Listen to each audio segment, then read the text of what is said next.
ও যুবক, তোমাদের পায়ে হাত দিয়ে বলি, তোমরা 2-3 বন্ধু মিলা যা দেখো নেটের ভিতরে, যদি তোমাদের মা বাবা জানতো তাইলে মনে হয় জুতা দিয়া বাইরে তোমাদেরকে ঘর থেকে বাহির করে দিত। বলো হ্যাঁ, সত্য তো? যদি দুনিয়া জানতো, কোনো বাবা তার মেয়েকে তোমার হাতে উঠায়া দিত না। আর যুবতীরা যা করে নেটের মাঝে, যদি দুনিয়া জানতো, কোন যুবক মনে হয় ওকে বহু স্ত্রী হিসাবে ঘরে উঠাইতে রাজি হতো না। আল্লাহ বলে, তোমাদের সাথে 24 ঘন্টা আমি লুকোচুরি খেলি। তুই গুনাহ করতে অভ্যস্ত, আমি লুকাইতে অভ্যস্ত। তুই গুনাহ করতে ভালোবাসিস, আমি লুকাইতে ভালোবাসি। তুই গুনাহ করতে ভালো পাস, আমি লুকাইতে ভালো পাই। তুই গুনাহ মজা পাস, আমি লুকাইতে মজা পাই। তোর গুনাহ অভ্যাস, আমার লুকানো অভ্যাস। আমি 24 ঘন্টা লুকোচুরি খেলি তোর সাথে। তো যেই প্রশ্ন আল্লাহকে করছিলাম, আল্লাহ মুসলমান সারা দুনিয়ায় নির্যাতিত, আপনি আবাবিলকে সব বাদ দিলাম, ফিলিস্তিনে পাঠান না কেন? ওইখানে তো আপনার খলিল শুয়ে আছে, ওইখানে তো মুসা আলাইহিস সালাম শুয়ে আছে, ওইখানে তো 70 জন নবী শুয়ে আছে। ওটা তো দিয়ারুল আম্বিয়া, নবীদের জায়গা। ওইখানে তো সর্বপ্রথম কেবলা তো ওইখানে, বাইতুল মুকাদ্দাস তো ওইখানে। আপনার বন্ধু তো ইমামতি করলো ওইখানে, 1.25 লক্ষ নবীদেরকে আপনি জমা করলেন ওইখানে। আপনি আবাবিল পাঠান না তো পাঠান না কেন? আল্লাহ বলতে চাইতেছে, পাঠাই তো পাঠাই কি করা? এদের চেহারা তো দেখ, এরা আমাকে আল্লাহ বলে স্বীকার তো করে, কিন্তু এদের কাছে তো প্রমাণ নাই যে আমাকে ভালোবাসে বলে তো, কিন্তু প্রমাণ তো নাই। কোনো প্রমাণই যদি না দিত, একটাই যদি করত, আমি ডাকতে দেরি ছুটে আইসা পায়ে পড়তে যদি দেরি না করত, তাইলেও তো হইতো। আমি তো ডেলি 5 বার ডাকি। কে ডাকে? দুনিয়ার পদস্থ লোকদের ডাকে সাড়া না দিলে হাত কড়ি পড়তে হয়, বেরি পড়তে হয়, জেল জরিমানা হয়, এমন কি হয় গুমও হইতে হয়। না হইতে হয় না? হ্যাঁ, ডেলি 5 বার কে ডাকে? 99 পদের মালিক ডাকে। এটাই বুঝি ইহুদিদের কিতাবে লেখা আছে।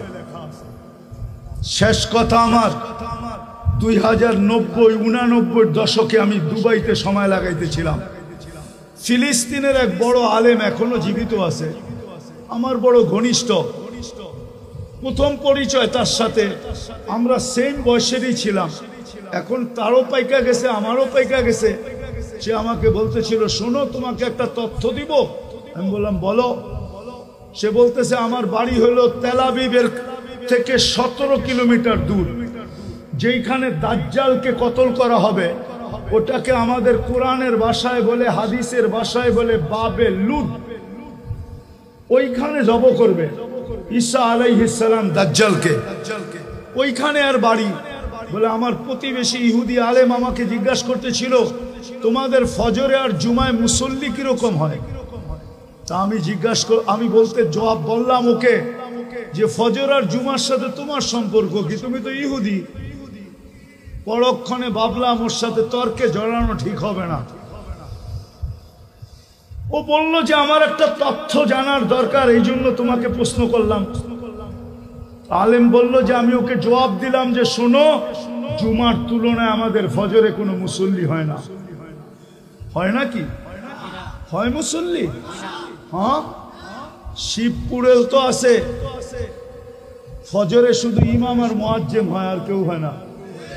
না হয় না? বর্ষার দিনে, শীতের দিনে, ঠিক না? কনকনে শীতের দিনে কোনো মুসল্লি মসজিদে আসে না। আসে নাকি? হ্যাঁ। তো বলে আমি বললাম জুমার তুলনায় আমাদের ফজরে কোনো মুসল্লি হয় না। তো ওই আলেম চিৎকার দিয়ে বসে, ইদান নাহনু ফিল আমান, তাইলে আমরা এখনো নিরাপদ। তোকে জিজ্ঞাসা করছি এটার অর্থ কি?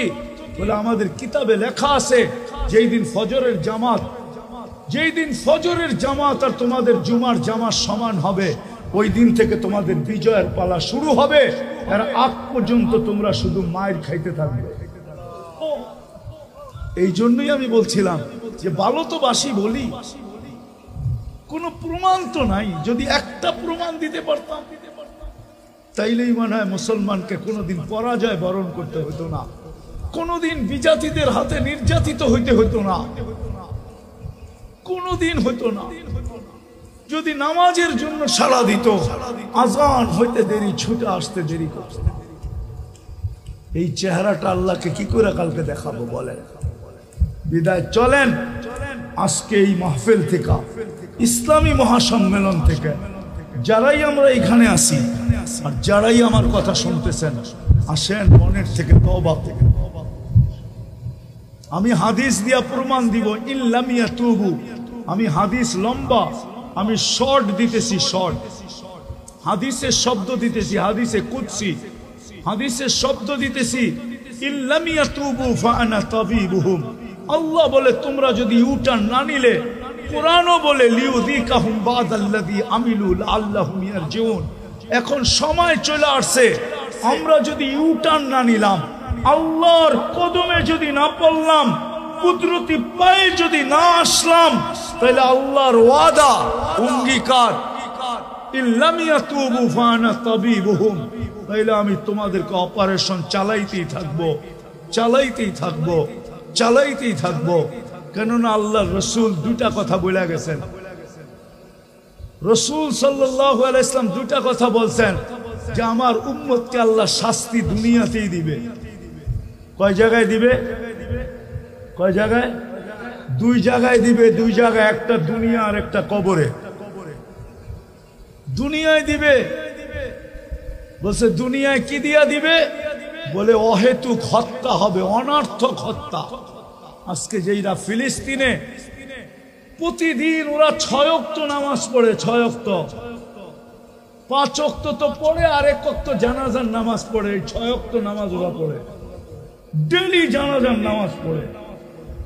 200 লোক ডেলি মারা যায় ওইখানে, নাইলে এই কয়দিনে 40,000 হইল কি করে? 40,000 লোক হয়ে গেছে অকমপ্লিট। আল্লাহ রসুল বলছে অনর্থক হত্যা। আমরা যদি এখনো ইউটার্ন না নিলাম, ঠিক না হইলাম, তাহলে আল্লাহ অপারেশন চালাই যাবে। চিৎকার আমাদেরকে কাজে দিবে না।